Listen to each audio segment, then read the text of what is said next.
बीरबल को पाद मारने की सज़ा। एक दिन राजा अकबर की सभा लग रही थी।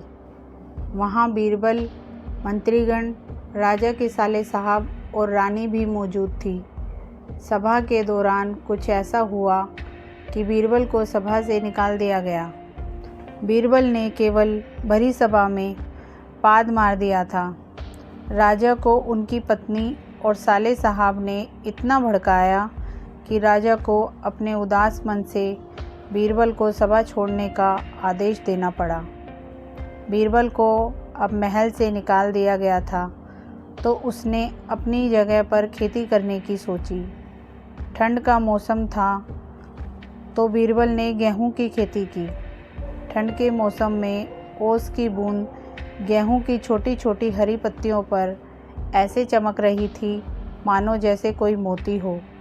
राजा अकबर सुबह अपने घोड़े से वहाँ से गुजर रहे थे कि उन्हें बीरबल दिखाई दिया। वह बीरबल से पूछने लगे कि आजकल क्या कर रहे हो। बीरबल ने थोड़ा दिमाग लगाया और राजा से बोले, कुछ नहीं महाराज, सभा से निकाल देने के बाद मोतियों की खेती की है। राजा ने खेत की ओर देखा। ओस की बूंद पत्तियों पर सच में मोती दिख रही थी। राजा देखते ही अपना संतुलन खो बैठा। वह सच में ही ओस की बूंद को मोती समझ बैठा। राजा सोचने लगा, अगर बीरबल मोती किसी अन्य राजा को बेचता है तो यह मुझसे भी अमीर हो जाएगा।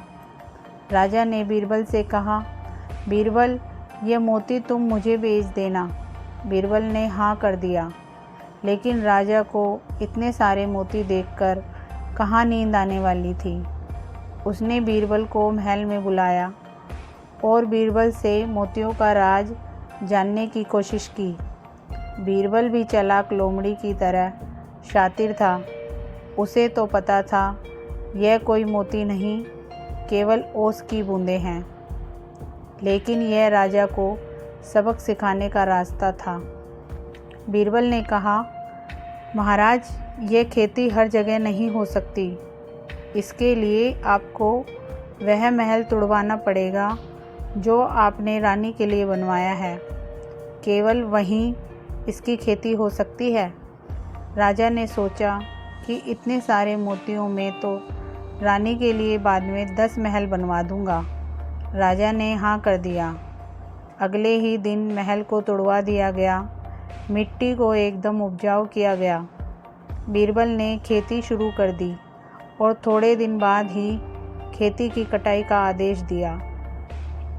जैसे ही गेहूं की पत्तियां थोड़ी बड़ी हुई, ओस की बूंद जमना शुरू हो गई। राजा अकबर अत्यधिक प्रसन्न हो गए। जब कटाई के लिए बीरबल को बुलाया गया तो वहाँ पूरा गांव ही मौजूद था। बीरबल राजा से कहते हैं, महाराज, अब आप एक मोती तोड़ सकते हैं।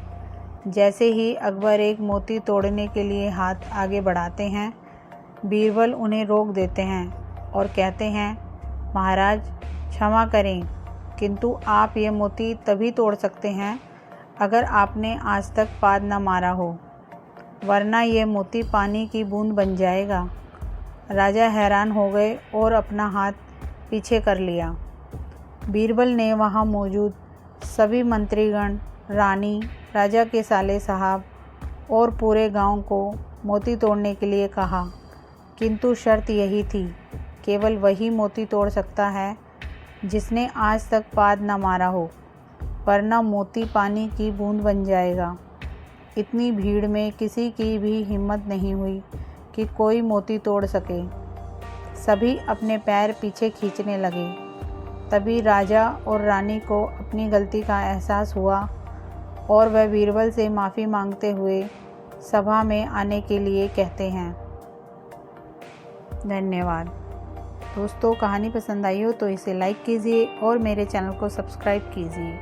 Thank you.